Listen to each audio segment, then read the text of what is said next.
नमस्कार मित्रों, आज आपका एक बार फिर से स्वागत है हमारे चैनल आध्यात्मिक एस्ट्रो में। आज हम आपको सुनाने जा रहे हैं श्री कृष्ण जन्माष्टमी की व्रत कथा। आप सभी भक्तजन इस कथा को बड़े ही श्रद्धा पूर्वक श्रवण करिए।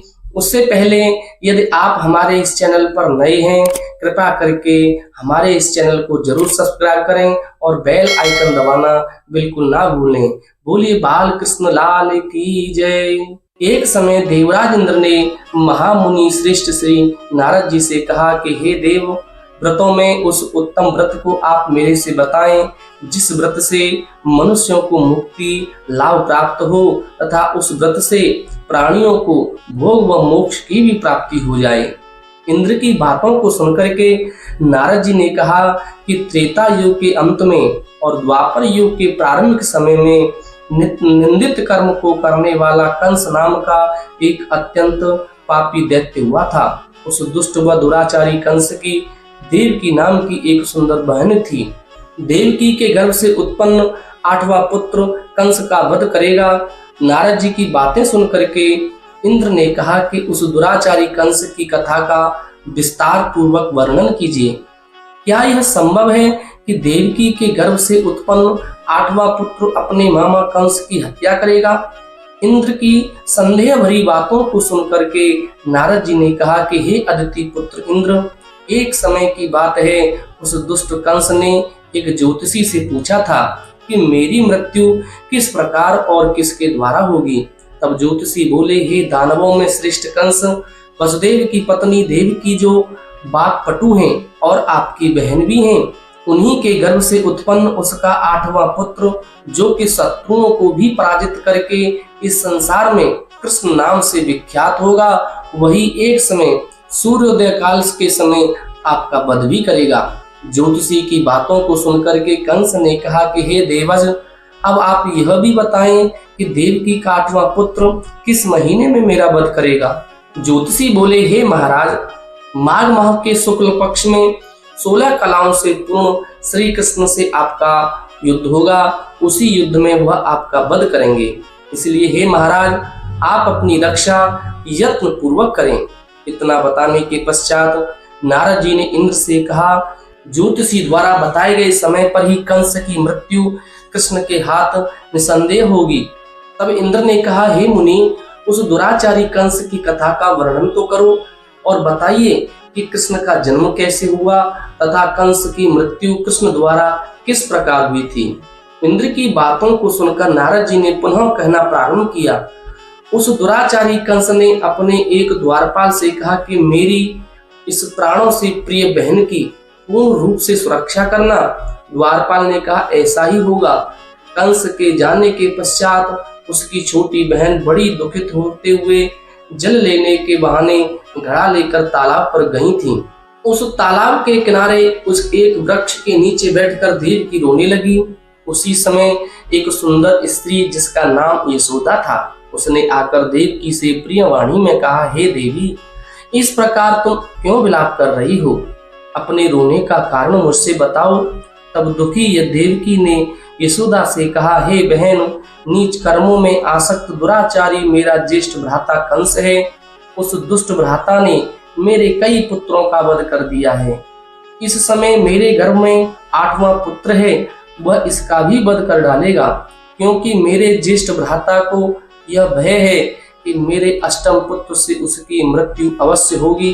देवकी की बातों को सुनकर यशोदा ने कहा, हे बहन, विलाप मत करो, मैं भी गर्भवती हूँ। यदि मुझे कन्या हुई तो तुम अपने पुत्र के बदले उस कन्या को ले जाना। इस प्रकार तुम्हारा पुत्र कंस के हाथों मारा नहीं जाएगा। तदंतर कंस ने अपने द्वारपाल से पूछा कि देवकी कहाँ है? इस समय वह दिखाई नहीं दे रही है। तब द्वारपाल ने कंस से नम्र वाणी में कहा कि हे महाराज, आपकी बहन जल लेने तालाब पर गई हुई हैं। यह सुनते ही कंस क्रोधित हो उठा और उसने द्वारपाल को उसी स्थान पर जाने को कहा जहां पर वह जल लेने गई थी। द्वारपाल की दृष्टि तालाब के पास देवकी पर पड़ी। तब उसने कहा कि आप किस कारण से यहाँ आई हैं? उसकी बातें सुनकर देवकी ने कहा कि मेरे घर पर जल नहीं था, मैं जल लेने जलाशय पर आई हूँ। इसके पश्चात देवकी अपने घर की ओर चली गईं। कंस ने पुनः द्वारपाल से कहा कि इस घर में मेरी बहन को तुम पूर्णतः रक्षा करो। अब कंस को इतना भय लगने लगा कि भीतर दरवाजे में विशाल ताले बंद करवा दिए गए और दरवाजे के बाहर दैत्यों और राक्षसों को पहरेदारी के रूप में नियुक्त कर दिया गया। कंस हर प्रकार से अपने प्राणों को बचाने के प्रयास में लगा रहा। एक समय सिंह राशि के सूर्य में आकाश मंडल में जलाधारी मेघों ने अपना प्रभुत्व स्थापित कर दिया। भादो माह की कृष्ण पक्ष की अष्टमी तिथि घनघोर अर्धरात्रि थी। उस समय चंद्रमा भी वृक राशि में था। रोहिणी नक्षत्र बुधवार के दिन सौभाग्य योग से संयुक्त चंद्रमा के आधी रात में उदित होने पर आधी रात के उत्तर एक घड़ी जब हो जाए तो श्रुति स्मृति प्राणोक्त फल निसंदेह प्राप्त होता है। इस प्रकार बताते हुए नारद जी ने इंद्र से कहा, ऐसे विजय नामक शुभ मुहूर्त में श्री कृष्ण का जन्म हुआ।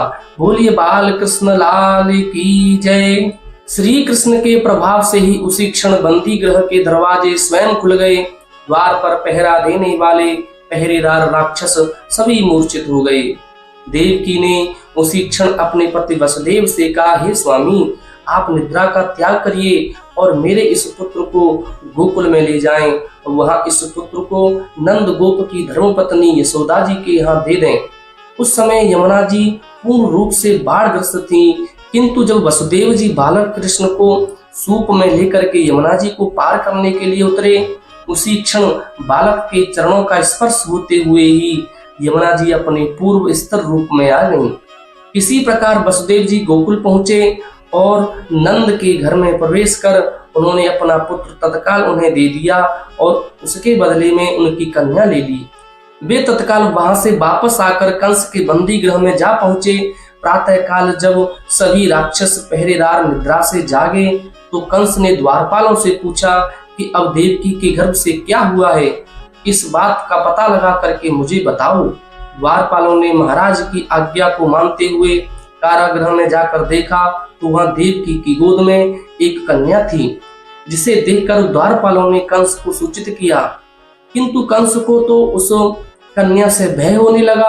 अतः वह स्वयं कारागृह में गया और उसने देवकी की गोद से कन्या को भी झपट लिया और उसे एक पत्थर की चट्टान पर पटक दिया। किंतु वह कन्या भगवान विष्णु की माया से आकाश की ओर चली गई, अंतरिक्ष में जाकर विद्युत के रूप में परिणित हो गई। उसने आकाशवाणी करके कंस से कहा कि हे दुराचारी कंस, तुझे मारने वाला गोकुल में नंद के घर में उत्पन्न हो चुका है और उसी से तेरी मृत्यु सुनिश्चित है। मेरा नाम तो वैष्णवी है, मैं संसार के कर्ता भगवान विष्णु की माया से उत्पन्न हुई हूँ। इतना कहकर वह स्वर्ग की ओर चली गई। उस आकाशवाणी को सुनकर कंस क्रोधित हो उठा। उसने नंद के घर में पूतना राक्षसी को कृष्ण का वध करने के लिए भेजा, किंतु जब वह राक्षसी कृष्ण को स्तनपान कराने लगी तो श्री कृष्ण ने उसके स्तन से उसके प्राणों को खींच लिया और वह राक्षसी कृष्ण कृष्ण कहते हुए मृत्यु को प्राप्त हो गई। जब कंस को पूतना की मृत्यु का समाचार प्राप्त हुआ तो उसने कृष्ण का वध करने के लिए केसी नामक दैत्य को अश्व के रूप में, उसके पश्चात अरिष्ट नामक दैत्य को बैल के रूप में भेजा, किंतु ये दोनों भी श्री कृष्ण के हाथों मृत्यु को प्राप्त हुए। इसके पश्चात कंस ने कालख्य नामक दैत्य को कौवे के रूप में भेजा, किंतु वह भी श्री कृष्ण के हाथों मारा गया। अपने बलवान राक्षसों की मृत्यु के आघात से कंस अत्यधिक भयभीत हो गया। उसने द्वारपालों को आज्ञा दी कि नंद को तत्काल मेरे समक्ष उपस्थित करो। द्वारपाल नंद को लेकर जब उपस्थित हुए तब कंस ने नंद से कहा कि यदि तुम्हें अपने प्राणों को बचाना है तो पारिजात के पुष्प ले आओ, यदि तुम नहीं ला पाए तो तुम्हारा वध सुनिश्चित है। कंस की बातों को सुनकर नंद ने ऐसा ही होगा कहा और अपने घर की ओर चले गए। घर आकर उन्होंने संपूर्ण वृतांत अपनी पत्नी यशोदा को कह सुनाया, जिसे श्री कृष्ण भी सुन रहे थे। एक दिन श्री कृष्ण अपने मित्रों के साथ यमुना नदी के किनारे गेंद खेल रहे थे और अचानक स्वयं ने ही गेंद को यमुना में फेंक दिया। यमुना में गेंद फेंकने का मुख्य उद्देश्य यही था कि वे किसी प्रकार पारिजात पुष्पों को ले आएं, अतः वे कदम के वृक्ष पर चढ़कर यमुना जी में कूद पड़े। श्री कृष्ण के यमुना में कूदने का समाचार श्रीधर नामक गोपाल ने यशोदा को सुनाया।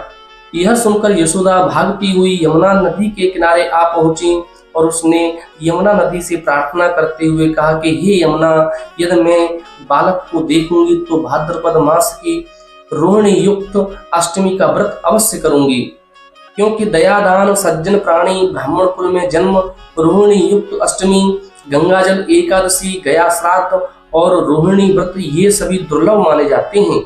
हजारों अश्वमेध यज्ञ, सहस्त्रों राजयूष यज्ञ, दान, तीर्थ और व्रत करने का जो फल प्राप्त होता है वह सब कृष्णाष्टमी के व्रत करने से प्राप्त हो जाता है। यह बात नारद ऋषि ने इंद्र से कही। इंद्र ने कहा, हे मुनियों में श्रेष्ठ नारद, यमुना नदी में कूदने के बाद उस बाल रूपी कृष्ण ने पाताल में जाकर के क्या किया, यह वृतांत संपूर्ण मुझे बताएं। नारद जी ने कहा, हे इंद्र, पाताल में उस बालक से नागराज की पत्नी ने कहा कि तुम यहाँ क्या कर रहे हो, कहाँ से आए हो और यहाँ आने का क्या प्रयोजन है।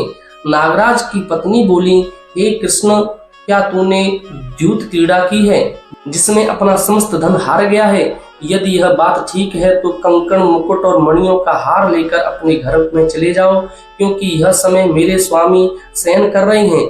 यदि वे उठ गए तो वे तुम्हें भक्षण कर जाएंगे। नागपत्नी की बातें सुनकर श्री कृष्ण ने कहा, हे कांते, मैं किस प्रयोजन से यहाँ आया हूँ यह वृतांत मैं तुम्हें बताता हूँ। समझ लो, मैं कालिय नाग के मस्तक को कंस के साथ द्यूत में हार चुका हूँ और वही लेने में यहाँ आया हूँ। बालक कृष्ण की इस बात को सुनकर नागपत्नी अत्यंत क्रोधित हो उठी और अपने सोए हुए पति को उठाते हुए उसने कहा, हे स्वामी, आपके घर यह शत्रु आया है, अतः आप इसका हनन कीजिए। अपनी स्वामिनी की बातों को सुनकर कालिय नाग निद्रावस्था में जाग पड़ा और बालक श्री कृष्ण से युद्ध करने लगा। इस युद्ध में श्री कृष्ण को मूर्छा आ गई और उसी मूर्छा को दूर करने के लिए उन्होंने गरुड़ का स्मरण किया। स्मरण होते ही गरुड़ वहां आ गए। श्री कृष्ण अब गरुड़ पर चढ़कर के कालिय नाग से युद्ध करने लगे। उन्होंने कालिय नाग को युद्ध में पराजित कर दिया।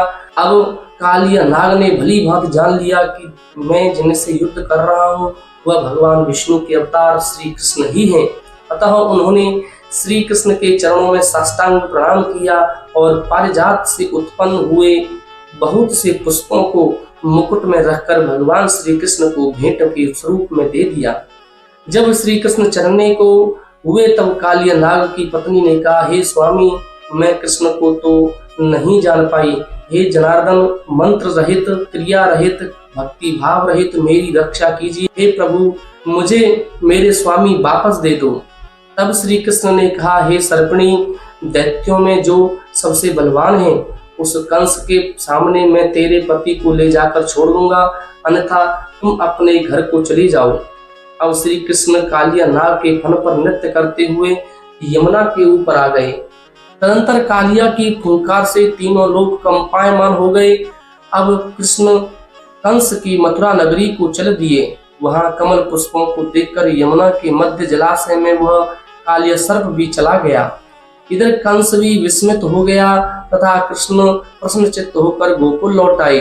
उनके गोकुल आने पर उनकी माता यशोदा ने विभिन्न प्रकार के उत्सव किए।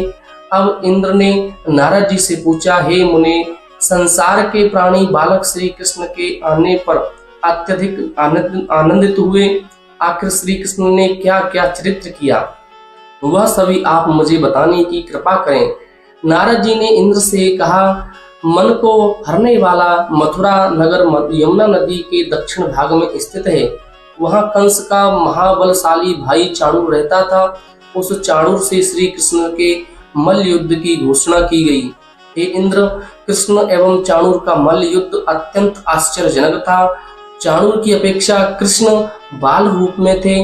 भेरी, शंख और मृदंग के शब्दों के साथ कंस और केसी इस युद्ध को मथुरा की जनसभा के मध्य में देख रहे थे।